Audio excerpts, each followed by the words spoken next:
합니다. 이제부터 주님의 말씀에 귀를 기울입니다. 주님 우리의 마음을 열어주시고 아버지여 주님의 음성이 정말 천둥 같은 큰 음성으로 우리의 영혼을 찔러 쪼개게 하시며 아버지여 정말 살아있는 음성으로 우리 안에 임재하는 시간 될 수 있도록 주님 도와주시옵소서. 우리가 늘 언제 어느 순간에도 주님 앞에 있는 사람, 주님 앞에 사는 사람 될 수 있도록 도전받는 시간 되게 도와주시옵소서. 감사하며 예수님 이름으로 기도합니다.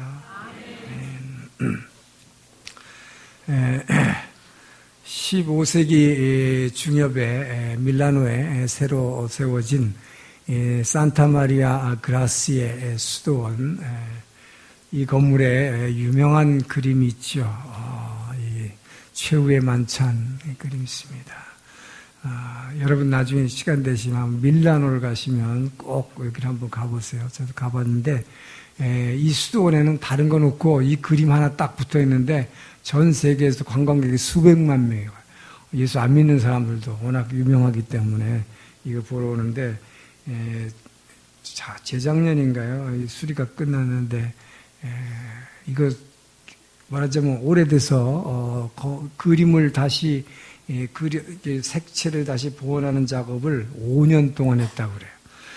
그런데 이 그림을 원래 그릴 당시의 모습을 지금 설명하려고 하는 것입니다. 15세기 중엽에 새로 지었을 때 당시에 이제 이 기도원에 수도원에 벽화를 그려놓을 이제 화가를 찾다가 로마 교황청은 결국 당대 제일 유명한 화가인 레오나르도 다빈치에게 의뢰를 하기로 했습니다. 그래서 예수님의 최후의 만찬의 장면을 그려달라고 의뢰했습니다. 다빈치는 제일 숙제가 예수님의 모델이 될 만한 사람이 과연 있을까 찾아서 굉장히 애썼습니다. 근데 예수님의 모습을 닮은 사람 찾는 건 의외로 쉬웠어요. 정말 예수님처럼 생긴 멋진 청년 하나를 찾았는데 성가대원이었습니다.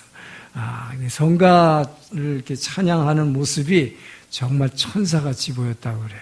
정말 거룩한 모습을 한 청년이었습니다. 그래서 이 청년을 모델로 해서 이제 6년 동안 작업을 했는데 예수님을 그리워놓고 이제 그리고 11명의 제자를 다 그렸습니다. 6년이 걸렸습니다. 그런데 제일 난제가 남아 있었습니다. 예수님을 배신한 가룟 유다의 모델을 찾는 것이 가장 어려웠다는 것입니다. 그러니까 선한 사람 모델 찾는 건 쉬운데 악한 사람 모델 찾는 게 의외로 어렵더라. 근데 이 소식을 듣고 당시에 로마 시장을 지낸 분이 다빈치에게 연락을 했습니다. 그거 뭐 이렇게 어렵게 생각할 거 있냐고. 형무소 가서 사형을 기다리는 사형수 중에서 가장 잔인한 모습을 한 사람 하나 고르면 되겠 거라고. 그래서 다빈치는 그 제안을 받아들였습니다. 그래서 형무소에서 제일 악하게 생긴, 잔인하게 생긴 살인자 사형수를 하나 골라서 가룟 유다의 모델로 해서 그림을 완성했습니다. 이 작업이 이제 6년 만에 다 끝나고 나서 이 죄수가 이 그림 모델하는 동안에는 그 수도원으로 밖으로 외출을 나와 있었겠죠. 이제 다 끝나고 형무소로 돌아가는 날입니다. 이 사람이 갑자기 다빈치에게 질문했습니다. 선생님 저를 모르시나요? 그러는 거예요. 깜짝 놀라서 내가 당신같이 악한 사람을 알 이유가 없지 않냐? 그랬어요. 그랬더니 저를 알고 있습니다. 그래서 내가 어떻게 아느냐고. 저 그림 보시라고. 당신이 그린 저 그림 속에 예수님의 모습을 한 6년 전의 모델이 바로 저였습니다. 충격이죠. 예수님처럼 생긴 사람이 그렇게 거룩한 모습을 했던 아름다웠던 청년이 알코올 중독에 빠져서 온갖 죄를 짓고 아주 흉악한 사형수가 된 것입니다. 이렇게 정말 믿을 수 없는 이 변화에 대해서 다빈치는 충격을 받았다 하는 것입니다. 자, 그런데 여러분 인간은 이렇게 변하지요. 변합니다. 자, 근데 문제는 이렇게 오늘 예화로 든 것 같이 나쁜 방향으로 변하는 것이 아니라 변화돼 여러분은 좋은 방향으로 변화되길 주의 이름으로 축원합니다. 다행히 오늘 본문에 여러분 지금 막 읽은 본문에 나오는 베드로와 요한이라고 하는 두 제자는 아주 좋은 방향으로 변화됐습니다. 과거에는 어떤 사람이었나? 사람들의 눈치를 보는 사람이었죠. 눈치만 살피고 살아갔던 사람이었죠. 그래서 무서워서 달아났었죠. 그런데 이제 성령 받고 나니까, 마가의 다락방에서 성령 세례 받고 나니까 엄청나게 다르게 변화된 것입니다. 이제는 오늘 설교 제목처럼 지금 이 순간 나는 주님 앞에 있다. 언제 어디에 있든지 나는 주님 앞에 있다 라고 믿는 이런 성도로 바뀌었다는 것입니다. 즉 사람의 눈치를 보는 사람 중심의 삶을 살던 사람이 하나님을 바라보고 하나님이 어떻게 보시는가, 나는 지금 하나님 앞에 있다 라는 하나님 중심의 사람으로 바뀌었다는 것이죠. 자, 이것을 하나님 앞에 있는 신앙을 가진 사람, 이것을 헬라어로 코람데오의 신앙이라고 합니다. 코람데오, 하나님 앞에 있는 나는 하나님 앞에 있다는 신앙. 여러분 지금 교회 예배 드릴 때는 지금 하나님 앞에 있다고 다 믿지요. 근데 지금 얘기하는 것은 여러분의 평소의 삶의 현장에서입니다. 어느 순간 또 어느 곳에 있든지 나는 지금 하나님 앞에 있습니다. 자, 이렇게 믿는 사람, 이런 사람으로 바뀌었다는 것이죠. 성령 받은 사람의 변화의 특징입니다. 그래서 이 두 사람은 과거에는 사람을 두려워해서 자기 안전 때문에 달아났던 사람이죠. 그런데 이제는 성령 받고 나니까 어떻게 변화됐느냐? 지금 이 시간도 나는 주님 앞에 있다 라는 늘 그 믿음을 갖게 되니까 이제는 부활하신 예수님의 증인이 됐다는 사실, 이것이 자랑스럽게 생각된 것입니다. 전에는 예수님이 잡힐 때 자기 죽을까 봐 도망갔는데 이제는 부활하신 예수를 내가 증언하고 다니는 증인이 됐다, 자랑으로 생각한 것입니다. 그리고 바로 그 예수님의 이름에, 예수의 이름에 목숨을 거는 사람으로 변화됐다 하는 것이죠. 자, 그래서 오늘 본문에서는 이제 이렇게 코람데오의 신앙, 나는 지금 하나님 앞에 있다 라고 믿는 사람, 그런 성도의 특징을 몇 가지 살펴보면서 여러분 한 분 한 분이 나도 정말 코람데오의 신앙을 가진 사람이 되고 싶다 결단하는 시간 되기를 주의 이름으로 축원합니다. 자, 13절에서 16절 말씀을 다시 한번 읽습니다. 13절 시작. 그 본래 학문 없는 범인으로 알았다가 이상히 여기며 또 그 전에 예수와 함께 있던 줄도 알고 또 병나은 사람이 그들과 함께 섰는 것을 보고 힐날할 말이 없는지라 명하여 공회에서 나가라 하고 서로 의논하여 가라되 이 사람들을 어떻게 할꼬. 예루살렘에 사는 모든 사람에게 알려줬으니 우리도 부인할 수 없는지라. 여기 물 좀 갖다 놓으세요. 자, 첫 번째 메시지입니다. 13절에서 16절 말씀을 보니까 하나님 앞에, 자신이 하나님 앞에 있다라고 믿는 성도에게는 이 변화의 표적이 있다. 분명한 표적이 나타난다는 것입니다. 자, 오늘 본문을 보게 되면 여러분이 나는 언제든지 하나님 앞에 있는 사람이다. 자, 이런 믿음을 가진 성도로서 여러분이 변화된 표적을 나타내게 되면 안 믿는 사람들도 여러분들이 하는 말에 대해서, 즉 여러분이 전도를 한다 하든지 뭐 간증을 한다 하더라도 여러분의 말을 인정하지 않을 수 없게 된다라고 지금 본문을 말하고 있습니다. 지금 읽은 본문은 쭉 뭐라고 하냐면 뭐 여러 가지 얘기를 하고 있지만 거기에 대해서 뭐예요? 이 산헤드린 공회원들이 지금 핍박하고 있지만 한마디도 베드로의 말에 대해서 반박을 못했다. 그 얘기는 뭐예요? 그가 말하는 것을 전부 그대로 인정하지 않을 수 없었다라고 말하고 있는 것입니다. 자, 여러분이 이렇게 변화가 됐다, 성령을 받고 변화가 됐다.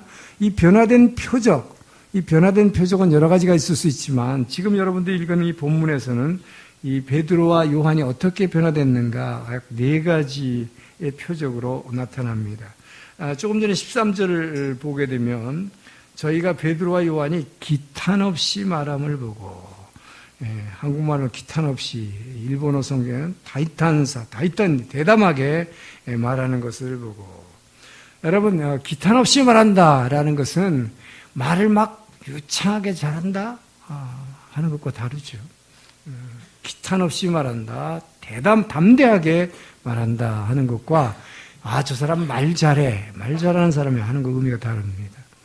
기탄 없이 말하다, 담대하게 말하다, 이것은 무엇을 얘기하는가? 베드로는 예수님이 안진뱅이를 고친 이 고친 사건을 사람들은 베드로가 했다고 봤지만 자기 베드로는 이거를 가지고 해석해서 사람들에게 보여줬어요.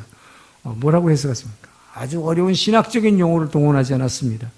아주 간단한 몇 마디를 한 거죠. 너희들이 죄인이라고 십자가에 잡아 죽였던 그 예수, 그분이 죽음에서 부활해서 그 부활하신 예수가 그 능력으로 이것을 일을 한 것이다. 나는 그저 내 손을 빌려드린 것뿐이다. 이렇게 설명했어요.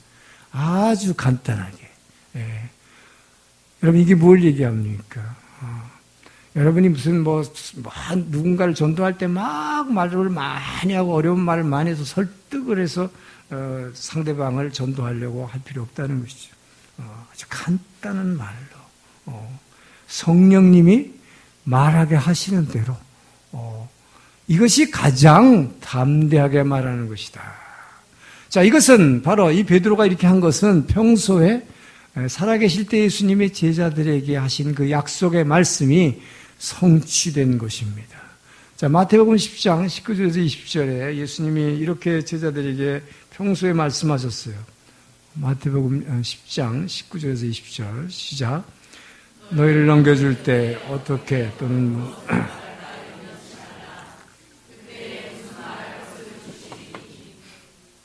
말하는 이 너희가 아니라 너희 속에서 말씀하시는 자 곧 너희 아버지의 성령이시니라. 아멘. 여러분들 중에 혹시 미신자인 가족이 교회 나가는 것을 반대하는 분이 있을 거예요. 그래서 내가 그렇게 나가지 말라고 그랬는데 왜 교회 갔다 왔어? 그리고 여러분들이 갖다 박해할 때에 내가 뭐라고 얘기해야 되지? 오늘 뭐라고 핑계대야 되지? 이런 것을 염려하지 말라. 지금 주님께서 그렇게 말씀하시죠. 그죠? 그들이 너희를 잡아서 넘겨줄 때 어떻게 말해야 될지, 무슨 말 해야 될지 염려하지 말라. 너희에게 할 말을 주시리니 너희 안에서 말하는 것은 뭐예요? 너가 아니라 너희 안에 계신 성령께서 말하는 것이라. 할렐루야. 여러분, 그래서 그럴 때에는 미신자인 가족이 왜 너 교회 가지 말라는데 교회 갔냐? 박해할 때는 고민하지 말라는 거예요. 무슨 말을 해야 될지. 그냥 마음속에서 나오는 대로 말하기를 축원합니다. 그것이 바로 성령께서 하시는 말씀이에요. 무엇을 말해야 될지 막 생각하지 말라. 그냥 줄 것이다. 할렐루야. 제가요, 여기 처음 오사카 온누리 교회 목사로 부임할 때요, 속으로 되게 떨렸어요. 왜 그랬을까요? 한 번도 일본어로 설교를 한 적이 없을 뿐만 아니라 일본어 성경을 한 번도 본 적이 없는 사람이었어요. 제가 여기 오기 전에. 여러분 생각을 해보세요. 근데 일본어로 설교를 한다는 게 말이 됩니까?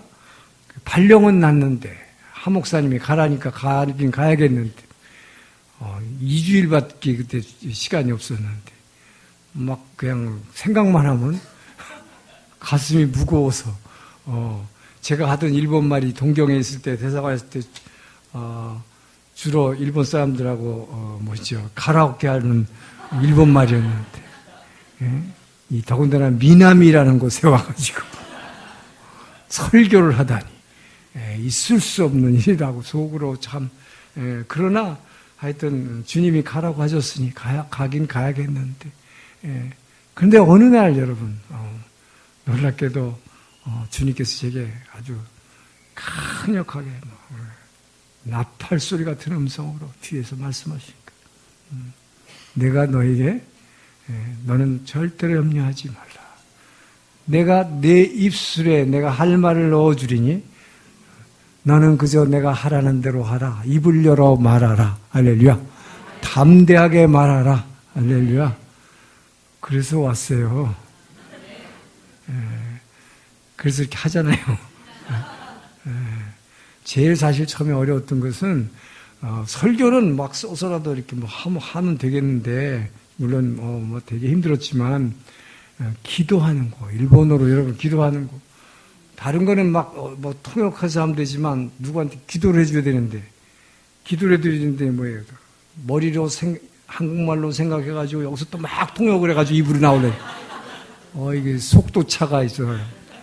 시간차.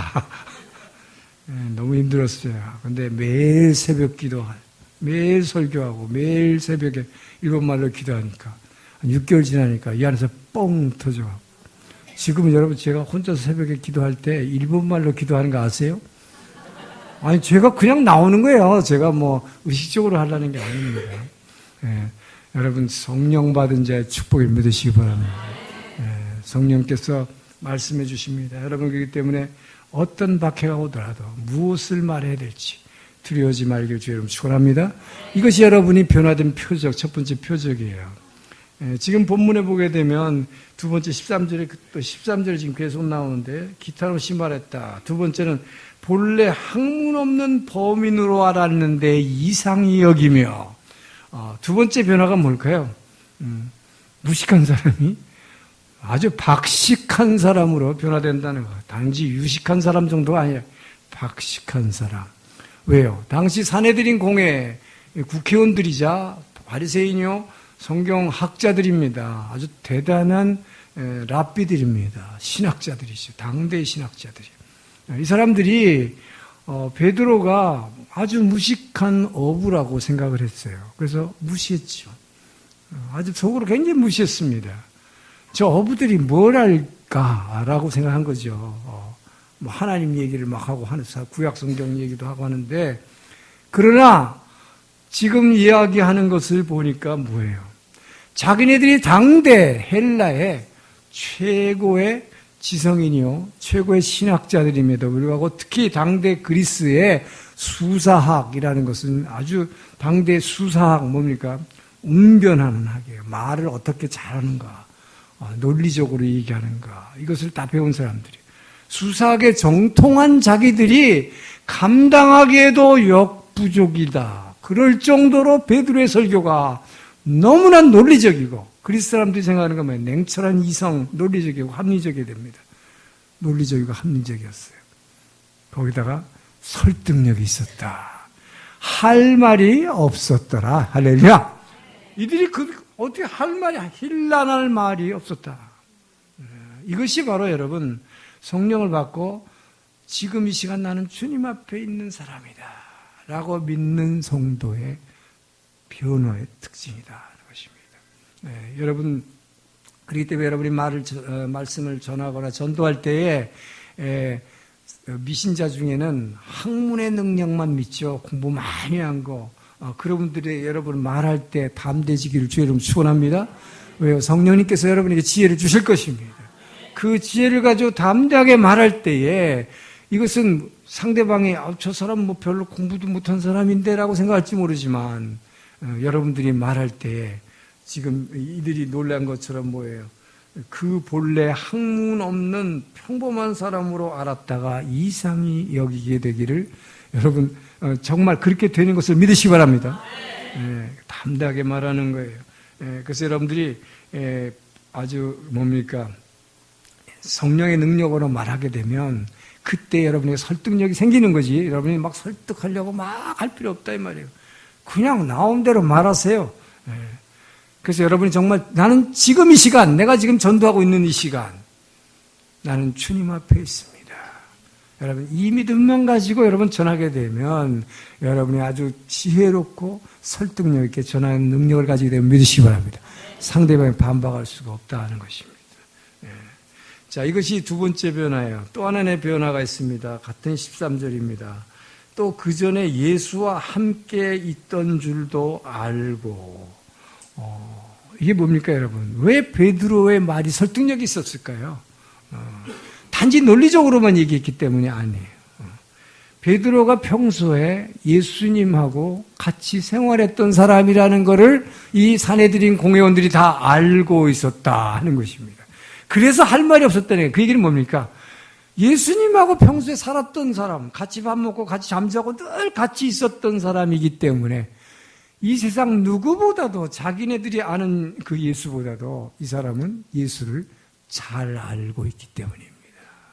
그래서 이 사람이 예수의 이름으로 그것이 예수의 능력이다라고 얘기할 때 할 말이 없었다 하는 거예요. 그 예수가 어떤 사람인지를 자기네들은 몰라요.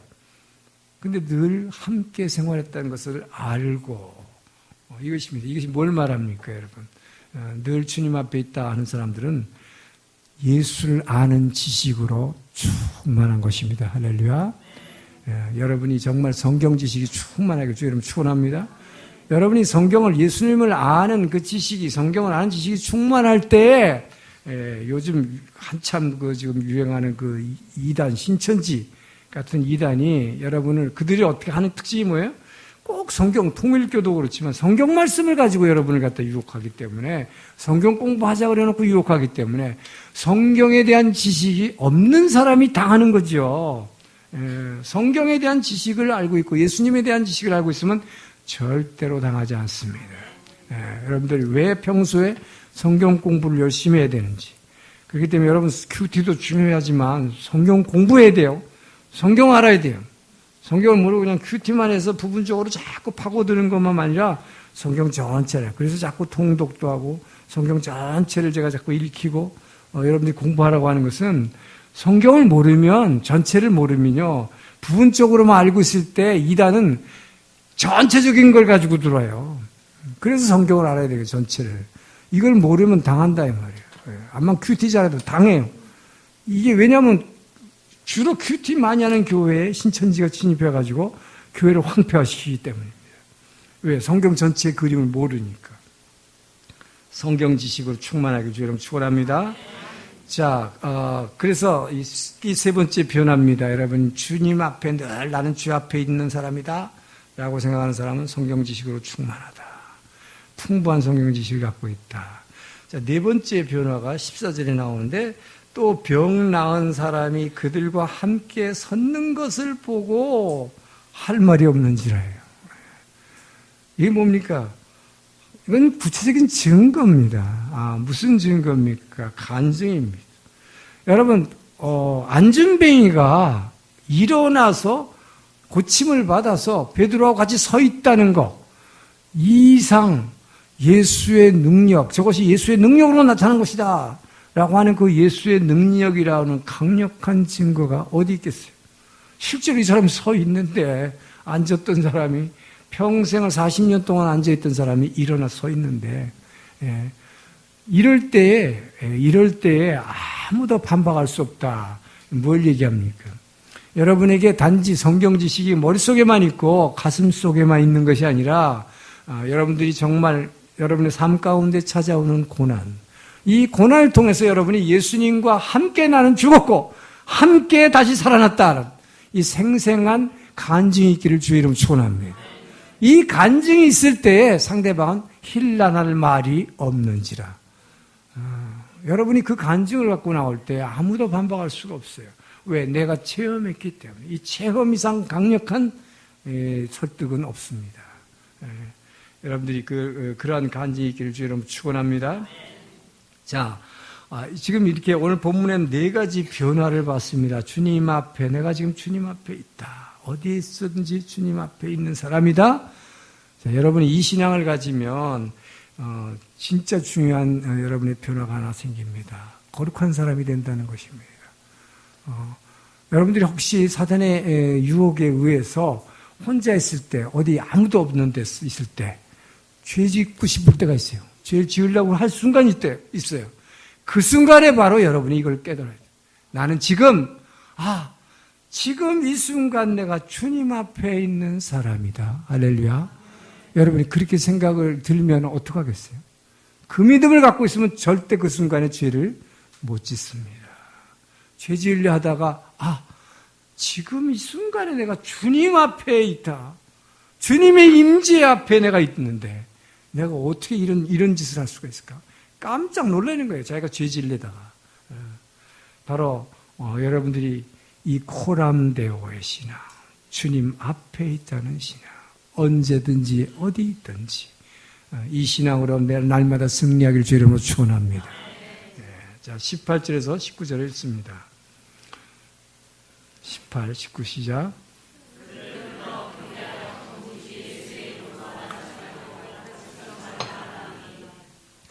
베드로와 요한이 대답하여 가로되 하나님 앞에서 너희 말 듣는 것이 하나님 말씀 듣는 것보다 옳으니. 자, 너희 말을 들을 것인가? 사람의 말을 들을 것인가? 하나님의 말씀 들을 것인가? 판단하라. 지금 이 본문이 이렇게 얘기하죠. 자, 그러니까 두 번째 메시지입니다. 내가 하나님 앞에 있는 사람이다. 라고 믿는 성도는 날마다 말씀의 주파수를 맞춘다. 지금 말씀인가 하나님의 사람인가 둘 중에 어떤 것인가 선택하라고 그랬죠. 바로 주님 앞에 서 있는 사람은 말씀에 초점을 맞춘다는 거예요. 어떤 신학자가 인생은 ABCD라고 말했습니다. ABCD. 한번 BT 파일 보여주세요. 인생이 왜 ABCD냐? 인생은 B에서 시작해서 D로 끝난다. 아까 일본어로 된 그 파일을 그대로 보여주면 돼요. 주일 예배라고 쓰는 거. ABCD다. 그것은 B는 birth죠. 탄생에서 시작해서 D는 death, 죽음. 그래서 인생은 B에서 시작해서 D로, 죽음으로 끝납니다. birth, 탄생에서 시작해서 죽음, D로 끝납니다.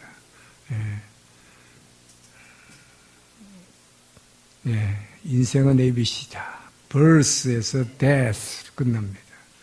그런데 중요한 것은 이 birth에서 death로 가는 사이에 choice, C가 있다는 거예요. 선택이 있다.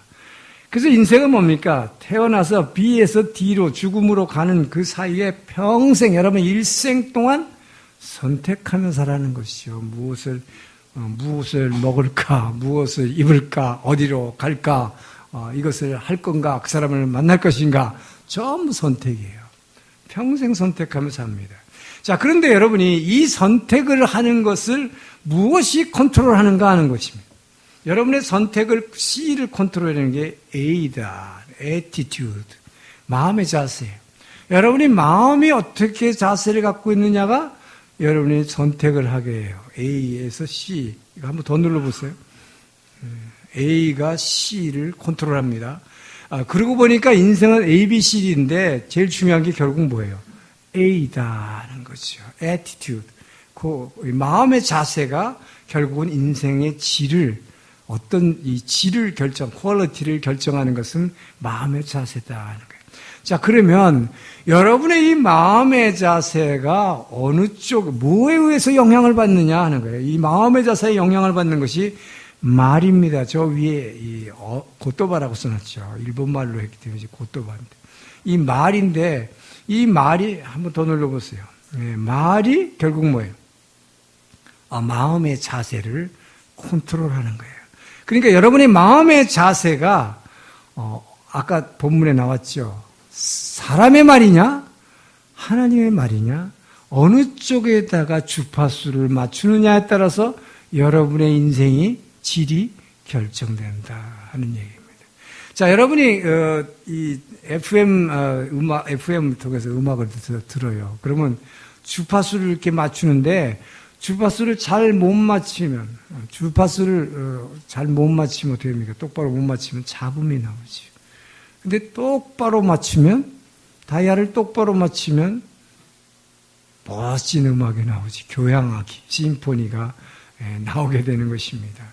이것이 뭘 얘기합니까? 여러분의 마음의 자세, 아까 attitude A라고 하는 것은 이 다이얼이라면 여러분의 다이얼을, 말하자면 여러분의 이 다이얼을 하나님의 말씀이냐 아니면 뭐예요? 잡음이 나온 세상의 사람의 말이냐? 이 말은 두 가지밖에 없어요. 이 주파수는 여러분이 선택할 주파수는 두 가지밖에 없다. 라디오 채널이 두 개예요. 눈 뜨자마자 하나님의 말씀에 내 마음의 자세를 갖다가 맞출 것이니까 이 다이얼을, 아니면 세상의 말, 사람의 말에다 맞출 것이냐? 둘 중에 하나다라고 하는 것입니다. 그렇기 때문에 여러분 눈 뜨자마자 여러분의 마음의 자세를 하나님의 말씀에 맞추려면 어떻게 해야 되겠어요? 눈 뜨자마자 교회에 나오든지 아니면 집에서도 좋아요. 하나님의 말씀에 주파수를 맞추기를 주의 이름으로 축원합니다. 자, 여러분 유명한 공자가 이런 말을 했습니다.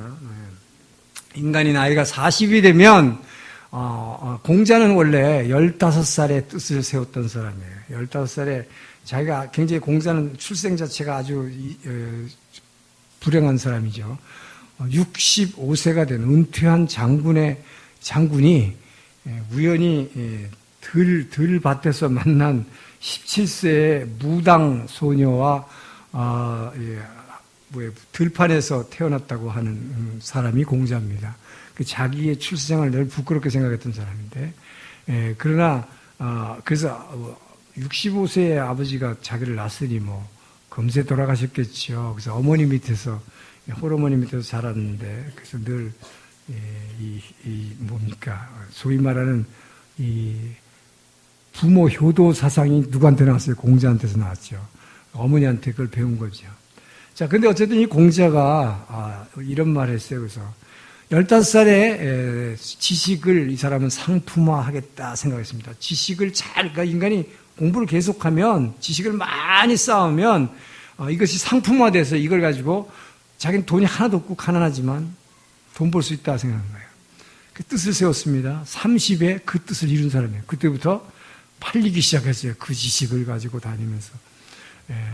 그래서 이 사람이 자신이 가진 것입니다. 세상의 지식을 갖게 되면, 학문을 많이 쌓고 세상의 지식을 쌓게 되면, 자, 그래서 한 말이, 인간이 나이 40이 되면 뭐예요? 세상의 어떤 유혹에도 넘어가지 않는다. 이런 말 한 거예요. 그래서 나이 40이 되면 이 사람이 뭐라 그랬어요? 불혹의 나이가 됐다. 지금도 많이 쓰죠, 사람들이. 내 나이 불혹의 나이가 되었습니다. 불혹의 나이? 어떤 유혹에도 넘어가지 않는 나이? 맞습니까? No! 돈데모 아리마세. 이게 사람의 말이에요. 세상의 말이에요. 그 사람은 그렇게 생각했을지 몰라요. 본인은. 그러나 그렇지 않습니다. 근데 여러분이 그렇기 때문에 여러분 눈 뜨자마자 하나님의 말씀에 마음의 자세, 이 다이얼을, 주파수를 하나님의 말씀에 맞추지 않고 세상의 말을 맞추게 돼 있어요. 하나님의 말을 주파수를 안 맞추면 둘 중에 하나라고 그랬죠. 무조건 여러분은 세상의 말에 주파수를 맞추게 되어 있습니다. 어떻게 할까요? 하나님 말씀에다 주파수를 안 맞추고 일어났어요. 그러면 일어나자마자. 그럼 뭐 하겠어요? 눈 뜨고 이제 밥 먹고 다 하고 나면 뭐 하겠어요? 인터넷을 켜든지 텔레비를 켜든지 신문을 보는 것입니다. 거기에서 들어오는 말이 뭐예요? 말, 사람의 말입니다. 하나님의 말이 들어올 리가 없죠. 그럼 사람의 말과 지식으로 말 들으면 이 말은 영이거든요. 이 사람의 말, 세상의 영이 들어오는 거예요. 세상의 말들이, 세상의 영이 들어와요. 그러면 바로 다른 사람이 말로 유혹할 때 사람의 말밖에 없으니까 그 유혹을 이겨낼 힘이 없는 거예요. 그렇기 때문에 불혹의 나이가 아니라 넘어뜨려지는 나이가 되는 거예요, 오히려. 나이 많이 살수록 더 약해지죠. 넘어지는 거죠. 하나님의 말씀만이 세상의 말을, 유혹을 이겨냄을 믿으시기 바랍니다. 그렇기 때문에 여러분, 하나님의 말씀이 안 된다는 거예요. 자, 그런데 중요한 것은 하나님은 이렇게 우리에게 우리가 주파수를 하나님의 말씀에 이렇게 맞추면 반드시 하나님 말씀하시죠. 근데 우리가 이렇게 의도적으로 안 해도 자녀들에게 아버지의 음성을 들려주시기를 원하시면 믿으시기 바랍니다. 자, 그래서 여러분 하나님의 음성을 듣는 경우가 많이 있는데 이렇게 설교 들을 때 제일 많아요. 설교 들을 때 어느 날 갑자기 지금 목사님 설교를 듣고 있는데 이 설교 말씀이 막 정말 무슨 천둥 소리처럼 엄청나게 큰 우레와 같이 내 영혼을 흔들어 놓는 거예요. 정신이 없는 거죠. 그래서 막 고압 전류에 감전된 것 같이 갑자기 막 흐느흐느해지면서 이유도 알 수 없는 눈물이 막 펑펑 쏟아지는 거죠. 그래갖고 옆에 있는 사람 보기 민망해서 밖으로 뛰쳐나가는 경우가 있습니다. 제가 바로 42살에 그랬어요. 그때 이래로 이렇게 변화된 것입니다. 그런데 이런 체험은 여기 있는 분들 중에도 여러분 했을 것이고 또 지금 예수 잘 믿는 장로님들 가운데 그런 고백하는 사람이 굉장히 많죠. 자, 이것은 설교 말씀을 통해서 하나님이 자신의 음성을 들려주는 것입니다. 또 경우에 따라서는 전혀 예상도 안 했는데 주님의 음성을 듣는 경우가 있다는 거예요. 자기 의도하고 전혀 상관없이. 저희가 지난 40일 새벽기도 했죠. 40일 새벽기도 할 때 그 유명한 개구우먼 이성미 집사님의 간증이 있었습니다. 그분이 2002년도에 자기네 아버지가 돌아가셔가지고 그때 이후로 아주 엄청난 상실감이 와서 아이들 셋을 데리고 카나다로 가서 소위 조기 유학 이 기러기 엄마가 돼가지고 7년 동안 아이를 길렀다고 그러는데 아이를 기르면서 그러나 평소에 늘 자기한테 아주 나쁜 이 습관이 하나 있었는데 아들에게 그중에 아들에게 냅다 그냥 그 아주 심한 욕을 해대는 세상 사람들 중에 그런 사람이 있죠. 이분은 교회를 다녔지만 옛날부터 욕을 하던 습관이 있어가지고 특히 아들한테 아주 몹쓸 욕을 습관처럼 한다는 거예요. 그랬는데 어느 날 그 아들에게 평소처럼 막 뭐라고 욕을 하고 이렇게 돌아서는 순간 하나님의 음성이 갑자기 팍 들렸다는 거예요. 성미야, 너 지금 네가 네 아들에게 퍼부은 그 저주를 내가 그대로 이루어 줄까? 그러더라는 거예요. 깜짝 놀래가지고 아니에요 주님 절대로 그러시면 안 돼요. 너 지금 말했잖아. 다시는 그렇게 안 하겠습니다. 그때부터 욕하는 걸 끊었다고 그랬는데요. 이렇게 하나님은 생각지도 않은 때에도 주님의 음성을 들려주십니다. 할렐루야. 자녀에게 그분의 뜻을 알게 하시기를 원하시기 때문에.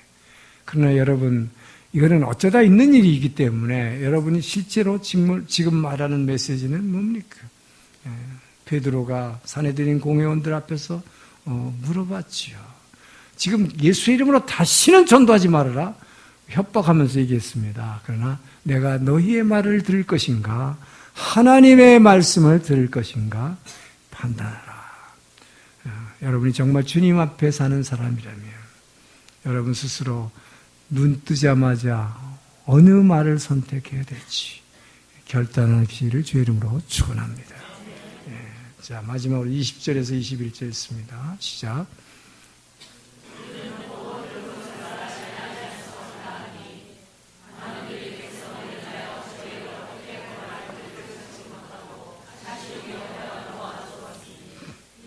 모든 사람이 그 비밀로